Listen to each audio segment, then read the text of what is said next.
जय श्री श्याम दोस्तों, एक प्यारी सी कहानी के साथ। दोस्तों, एक बार एक 20 साल का जवान लड़का बाजार जा रहा था।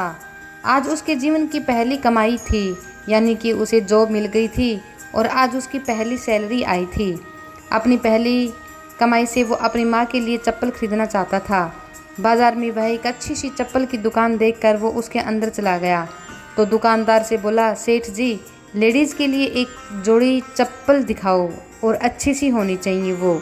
दुकान वाले ने लड़के को चप्पल का नाप पूछा तो लड़के ने कहा कि उसे पैरों का नाप तो नहीं पता, लेकिन उसके पास माँ के पैरों की एक आकृति है या फोटो है, और पूछा कि क्या वह इस आकृति को देखकर उसके हिसाब से सही चप्पल की जोड़ी दे सकता है या नहीं।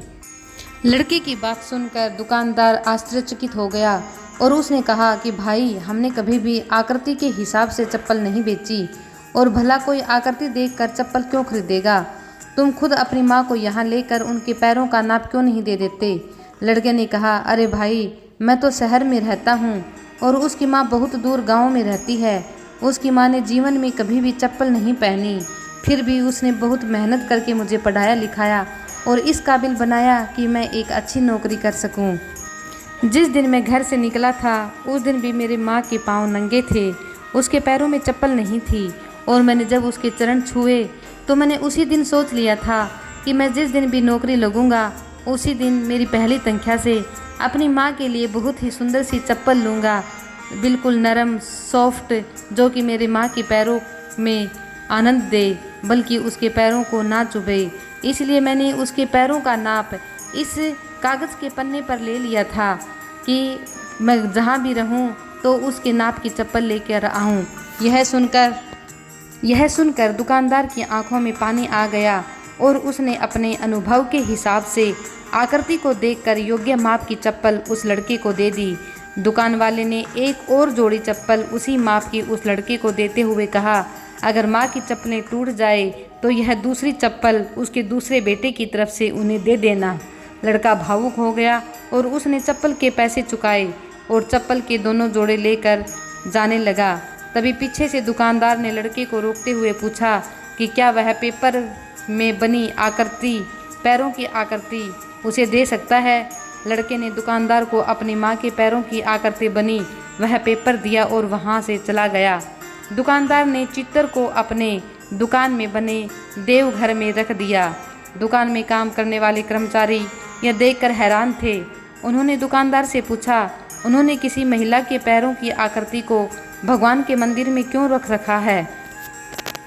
दुकानदार ने कहा कि भाइयों, यह किसी साधारण महिला के पैरों की आकृति नहीं है, यह एक बहुत ही महान माँ के पैरों की आकृति है, जिसने इस लड़के को इतने प्यारे संस्कार दिए और इतना प्यारा पालन पोषण किया, और आज इस लड़के की तरक्की को कोई नहीं रोक सकता। और मुझे भरोसा है कि अब हमारी दुकान की तरक्की भी कोई नहीं रोक सकेगा, क्योंकि उस मेहनती माँ के लिए मैंने भी एक जोड़ी चप्पल अपनी तरफ से भेजी है और उसका आशीर्वाद मुझ पर ज़रूर लगेगा। इतना कहते ही दुकानदार की आंखों में फिर से पानी आ गया, क्योंकि दुकानदार की माँ नहीं थी इस दुनिया में, वह उसे बचपन में ही छोड़कर चली गई थी। तो दोस्तों, जिसकी माँ नहीं होती उसे माँ का महत्व बहुत पता है, और आज हमारे समाज में जिसकी माँ होती है उसको अपनी माँ के महत्व का पता ही नहीं चलता।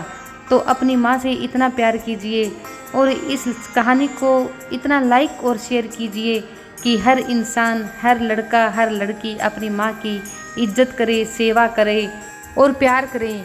और त्यौहार पे ही नहीं, जो भी आपकी माँ को ज़रूरत होती है वो उसी टाइम अपनी माँ के लिए ज़रूर खरीदें। उसको कभी भी किसी चीज़ का, दुखों का एहसास ही ना होने दें, क्योंकि जब आप छोटे थे तो आपकी माँ आपकी सभी ज़रूरतों को हर हाल में पूरा करती थी, पूरा दुख उठाकर आपको संभाल कर रखती थी। तो इसलिए आज आप भी प्रतिज्ञा करें कि आप अपनी माँ को हमेशा सुख दोगे, दुख कभी नहीं दोगे।